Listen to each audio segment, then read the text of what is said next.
જામનગરના જોડિયાના વાવડી, લીંબુડા, નેસડા અને હડિયાણા સહિતના ગ્રામ્ય વિસ્તારોમાં મોંઘા ભાવના બિયારણ અને ખાતરનો ખર્ચ કરીને કરવામાં આવેલું મગફળી અને કપાસનું વાવેતર હવે પાણીના અભાવે સુકાવા લાગ્યું છે। એક તરફ વરસાદ ખેંચાયો છે, બીજી તરફ સવની યોજનાનું પાણી ડેમમાં ઉપલબ્ધ હોવા છતાં સિંચાઈ વિભાગ દ્વારા કેનાલોમાં પાણી છોડવામાં ન આવતા ખેડૂતોમાં રોષ ફાટી નીકળ્યો છે। સ્થાનિક ખેડૂતોનું કહેવું છે કે વારંવારની લેખિત અને મૌખિક રજૂઆતો કરવામાં આવી, આમ છતાં તંત્ર દ્વારા કોઈ સકારાત્મક પગલાં લેવાયા નથી।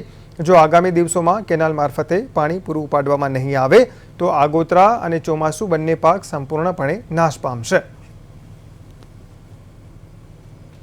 અમારે અત્યારે હાલની સિઝનમાં જે વરસાદ થયેલો અને અમારા બધા ભાઈઓએ ખેતીમાં અત્યારે વાવણી કરેલ છે અને અમારું આ વરસાદ ખેંચાતા બિયારણ ફેલ થયું। અમારે વીઘે ટોટલિંગ 20,000 થી 22,000નો ખર્ચો થઈ ગયો છે।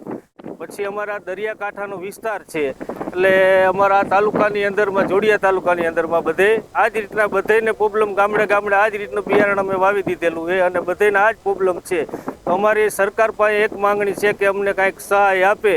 જો આ વરસાદ નહીં થાય તો અમારું બિયારણ અને ખાતર ને બધું ફેલ થઈ જાય। તમામે અત્યારે મગફળીનું વાવેતર કરેલ છે અને વરસાદ ખેંચાતા પાણી ન હોવાથી સંપૂર્ણ પાક નિષ્ફળ ગયેલ છે અને અમારે સૌની યોજનાનું પાણી ઊંડ એકમાં નાખતા પણ આ વખતે પાણી આવેલ નથી અને પાણી નદીમાં છોડેલું છે।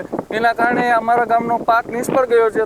દરેક ખેડૂતે વીઘે 12,000 થી 15,000નો ખર્ચ કરેલ છે અને ગામમાં તે એક માંગ છે કે અમને સહાય કરે અથવા અમને કોઈ પાણીની વ્યવસ્થા કરી દે। અને અમારું વાલાચડીનું દરિયાકાંઠાનું ગામ છે, એના કારણે પાણીની અત્યારે તંગી છે, પીવા માટે પણ પાણી નથી। તો અમને સૌની યોજનાનું પાણી આપે અથવા અમને કેનાલ રૂપે કંઈક મદદ કરે।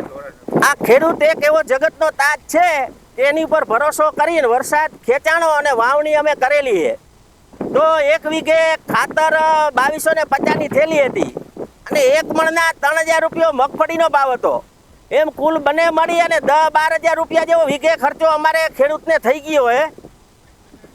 ખાતર તેની 16 હતી ક્યાંય જડતું નહોતું। 2250ની થેલી અમે વાવીને બિયારણ મગફળીને વાવેલું હોય, પણ મગફળી અત્યારે હાલ બળી અને રાખ થઈ ગઈ છે। કોઈ જાતનું અમારા હાથમાં આવે એમ છે નહીં।